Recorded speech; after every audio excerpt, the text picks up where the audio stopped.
नारायणं नमस्कृत्यं नरं चैव नरोत्तमं देवीं सरस्वतीं व्यासं ततो जयमुदीरयेत्।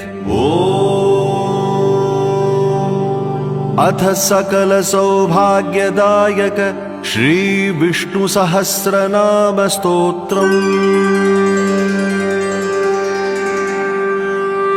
शुक्लांबरधरं विष्णुं शशिवर्णं चतुर्भुजं प्रसन्नवदनं ध्यायेत् सर्वविघ्नोपशान्तये। यस्य द्विरदवक्त्राद्यः पारिषद्यः परशतं विघ्नं निघ्नन्ति सततं विश्वक्सेनं तमाश्रये। व्यासं वसिष्ठनप्तारं शक्तेः पौत्रमकल्मषं पराशरात्मजं वन्दे शुकतातं तपोनिधिं।